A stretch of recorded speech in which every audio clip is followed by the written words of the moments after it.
So guys, आज हम जिस मूवी को देखने वाले हैं उसका नाम है टैरो,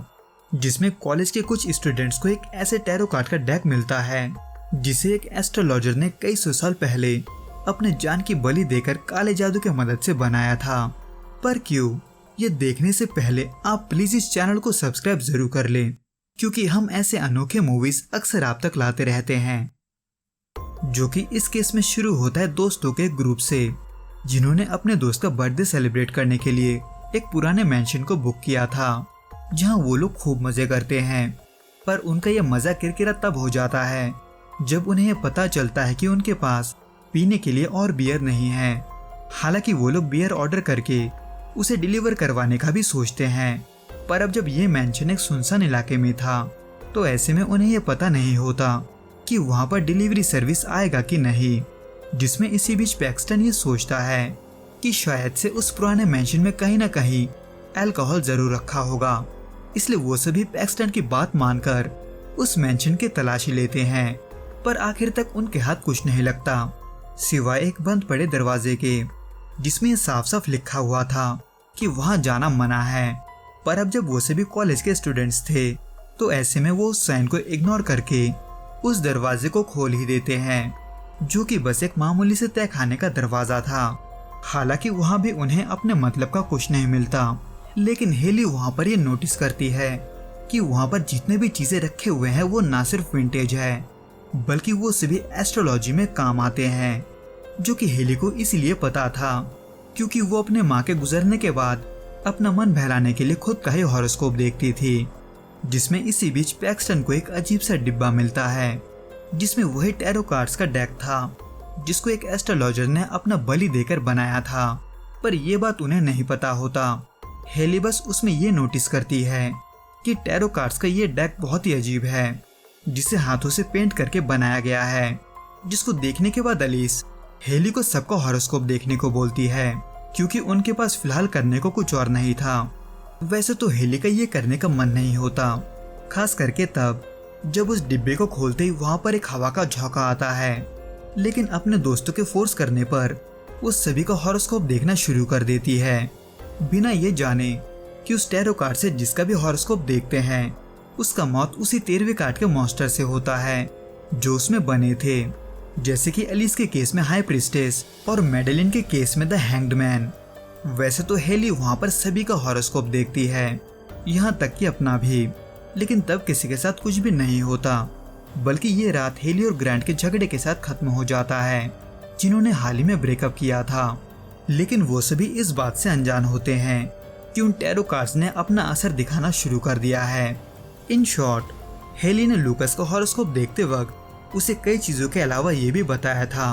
कि आने वाले वक्त में उसे कुछ पैसे मिल सकते हैं, जो कि होता भी है, क्योंकि लूकस को वो पैसे लॉटरी के रूप में मिलते हैं।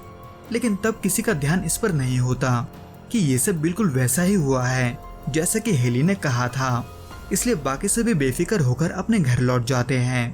पर जैसे ही अंधेरा होता है वैसे ही एलिस का बुरा वक्त भी शुरू हो जाता है, क्योंकि हाई प्रिस्टेस उसको मारने आ चुकी थी। हालांकि शुरुआत में उसके आहट को सुनकर एलिस को ऐसा लगता है कि शायद से वो उसकी रूममेट है,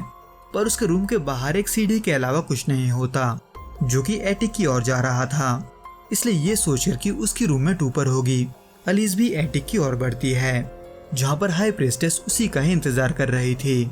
जिसे देखकर एलिस डर के मारे नीचे गिर जाती है। पर इससे पहले कि वो इसके बारे में किसी को बता पाती, उससे पहले ही हाई प्रिस्टेस अपना काम करके वहां से गायब हो जाती है। लेकिन जहाँ पर एक तरफ एलिस के मौत का खबर सुन के बाकी दोस्तों का आंसू नहीं सूखा था, वहीं दूसरी तरफ लूकस भी खतरे में आ जाता है। यानी कि घर लौटते वक्त उसका अचानक से कोई पीछा करता है, जिसे गौर से देखने पर लूकस को अपने आंखों पर ही यकीन नहीं होता, क्योंकि उसके सामने उस टैरो कार्ड का मॉन्स्टर हर्मिट खड़ा था, जो लूकस को चलती ट्रेन के सामने धकेल देता है। इसलिए जहाँ पर एक तरफ बाकी सभी अपने दोस्तों के मारे जाने से दुखी थे, वहीं दूसरी तरफ उन्हें इस बात का भी डर था कि कहीं उनके साथ भी ऐसा ना हो, क्योंकि उन्हें अभी तक ये पता नहीं चल पाया था कि उन दोनों का मौत का कारण एक्सीडेंट था या फिर कुछ और। जिसमें इसी बीच गौर से सोचने पर हेली को आखिर में ये समझ में आ जाता है कि ये सब क्यों हो रहा है। क्योंकि एलिस और लूकास का मौत बिल्कुल वैसा ही हुआ था जैसा कि उनका हॉरोस्कोप का रीडिंग था। वैसे तो ग्रांट को ये सब फजूल के बातें लगते हैं, पर अब जब उनका जान भी दांव पर था तो ऐसे में हेली किसी ऐसे को ढूंढती है जो कि एस्ट्रोलॉजी में एक्सपर्ट हो, जिसको ढूंढने के बाद वो सभी उस एस्ट्रोलॉजर से मिलने उसके घर जाते हैं। हालांकि उस एस्ट्रोलॉजर यानी कि एल्मा को उन पर कोई दिलचस्पी नहीं होता, पर जैसे ही हेली एल्मा को उन टैरो कार्ड्स के बारे में बताती है वैसे ही एल्मा के लिए सब कुछ बदल जाता है, क्योंकि उसका ना सिर्फ उन टैरो कार्ड्स से एक बार सामना हो चुका था बल्कि वो सालों से उन टैरो कार्ड्स को डिस्ट्रॉय करने के लिए ही ढूंढ रही थी। इन शॉर्ट, इस टैरो कार्ड ने पिछले कई सौ सालों में बहुत सारे लोगों को मारा था, जिनमें से कुछ लोग एल्मा के दोस्त भी थे, जिनका मौत 1988 में उस टैरो कार्ड के वजह से ही हुआ था, जिसका जिम्मेदार एल्मा खुद को भी मानती है, क्योंकि उसी ने अपने दोस्तों का हॉरोस्कोप देखा था। पर अब जब उसने खुद का हॉरोस्कोप नहीं देखा था तो इसी कारण वो बच गई थी,